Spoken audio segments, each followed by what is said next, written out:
आज की इस क्लास में मुताला करेंगे बच्चों हमारी दरसी किताब जान पहचान के सबक नंबर 15 का, जिसका उन्वान है छुट्टी का दिन। सबक छुट्टी के दिन को हामिद हसन कादरी ने लिखा था, जो उर्दू के बहुत मशहूर और मकबूल शायर हैं, नाकिद हैं, मुवस्सिर हैं और मुतरजिम भी हैं। बच्चों, इस सबक को मैंने 2 हिस्सों में तकसीम किया है। पहले हिस्से के अंदर हमने मुताला किया है सबक का, नज़्म छुट्टी के दिन का, और दूसरे हिस्से के अंदर हम हमारे सवालात की मशक करेंगे, वो सवालात जो इस नज़्म से मुतालिक हैं, इस नज़्म के पीछे आपके निसाबी किताब में दे रखे हैं। तो हम शुरू करते हैं सवाल व जवाब का सिलसिला, मशक़ी सवालात। बच्चों, मशक़ी सवालात के साथ आपको गौर करने वाली बात दे रखी है कि आपको गौर करना है कि इल्म हासिल करने के साथ साथ खेल भी हमारे लिए ज़रूरी हैं। जब हम नज़्म का मुताला कर रहे थे तब मैंने आपको खूब बताया था, तलकीन भी की थी, आपको ताकीद भी की थी कि आपको खूब खेलना है और मन लगाकर पढ़ना है। दोनों में से एक भी चीज़ को नहीं छोड़ना है, दोनों चीज़ों को आपको बराबर पकड़े रखना है। आपके लिए खेल भी ज़रूरी है और आपके लिए इल्म हासिल करना भी ज़रूरी है। अगर आप अपना पूरा ध्यान, पूरी तवज्जो आप अपने इल्म हासिल करने में लगा दोगे तो आप सेहत से आप ख़राब हो जाओगे, तब भी आप तरक्की नहीं कर पाओगे। अगर आपकी सेहत ख़राब रहेगी तो फिर पढ़ाई लिखाई में आपका मन नहीं लगेगा। और अगर आपने अपना पूरा वक्त खेल में ही लगा दिया तो फिर आप इल्म के एतबार से पीछे रह जाओगे। तो दोनों चीज़ों के अंदर आपको तवाज़ुन बनाए रखना है। दोनों चीज़ों के अंदर वक्त बांट कर, वक्त जब खेल का हो जाए तो खूब खेलो, और जब आपका पढ़ने का वक्त हो जाए तो पढ़ने के अंदर माहिर हो जाओ, पढ़ाई से बिल्कुल भी जी मत चुराओ। आगे आते हैं हम। पहला सवाल आपसे पूछ रहा है, शायर ने छुट्टी के दिन बच्चों को क्या मशवरा दिया है? आपको मशवरा दिया है ना शायर ने, छुट्टी के दिन क्या करना चाहिए आपको? बच्चों, छुट्टी के दिन आपको खेलना चाहिए। जब आपकी छुट्टी हो तो छुट्टी का मज़ा लो, उसको छुट्टी को बर्बाद मत करो और खूब खेलो, खूब पढ़ो। शायर ने छुट्टी के दिन बच्चों को खूब खेलने का मशवरा दिया है कि आपको खूब खेलना है। ये था सवाल नंबर 1 का जवाब। इसे आपको अपनी नोटबुक में नोट कर लेना है। आगे आते हैं सवाल नंबर 2 की जानिब। खेल हमारे लिए क्यों ज़रूरी है? अगर हम खेलेंगे नहीं तो हम तंदुरुस्त नहीं रहेंगे, और अगर तंदुरुस्त नहीं रहेंगे तरह तरह की बीमारियां हमारे जिस्म में रहेंगी, तरह तरह के उयूब हमारे जिस्म में पैदा होंगे, तो फिर हमारा ध्यान पढ़ाई में लगेगा ही नहीं बच्चों। हमारी उन परेशानियों की तरफ ही ध्यान लगा रहेगा कि आज सर में दर्द हो रहा है, आज पेट में दर्द हो रहा है, कभी किसी जगह पे दर्द हो रहा है, कभी किसी जगह पे दर्द हो रहा है।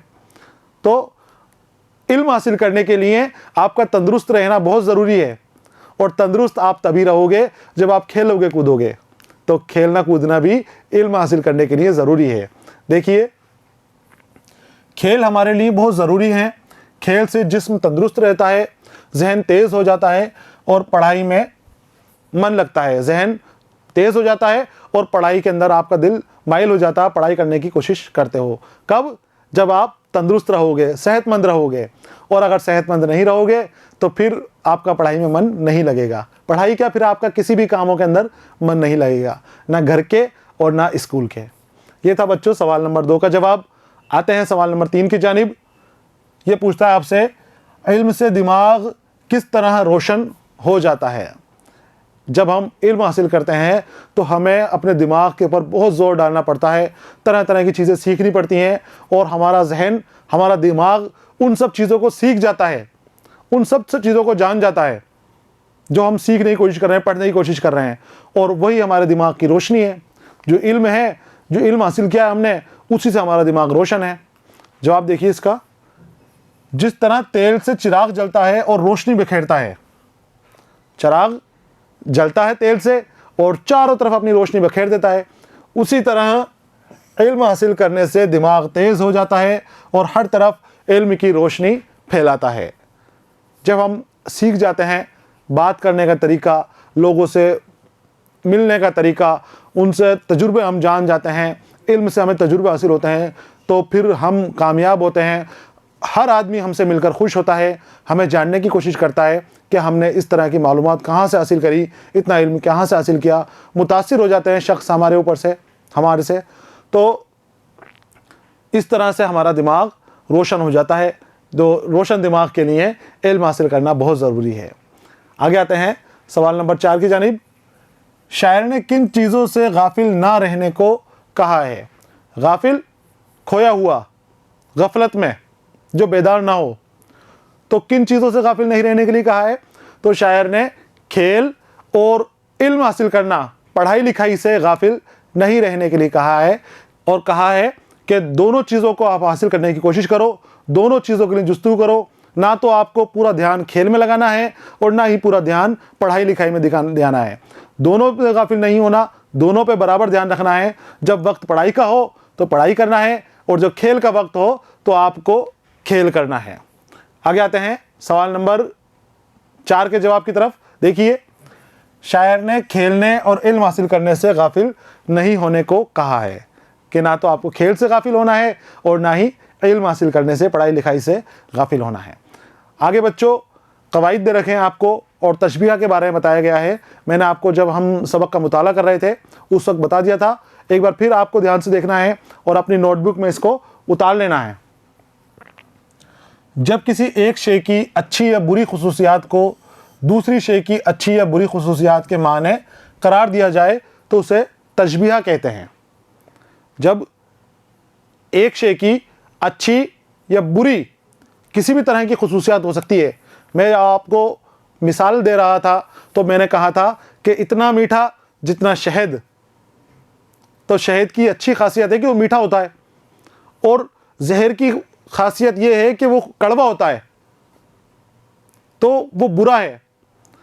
तो चाहे अच्छी खासियत हो या उसकी बुरी खासियत हो, उसकी किसी दूसरी से मिसाल देना, किसी दूसरे से बराबरी करना, वो तशबीह कहलाती है। मिसाल देखिए आप, अली शेर की तरह बहादुर है, तो अली को किससे तशबीह दी गई है? शेर से। अली को शेर से तशबीह दी गई है कि अली शेर जैसा बहादुर है। और एक शेर देखिए, नाजुकी उसकी लब की क्या कहिए, नाजुकी लब की क्या कहिए, पंखुड़ी एक गुलाब की सी है। लब की नाजुकी को गुलाब की पंखड़ी से तशबीह दी गई है। बहुत मशहूर शेर है, और इसके अंदर तशबीह दी गई है, नाजुकी लब की नाजुकी को गुलाब की पंखुड़ी जैसा बताया गया है।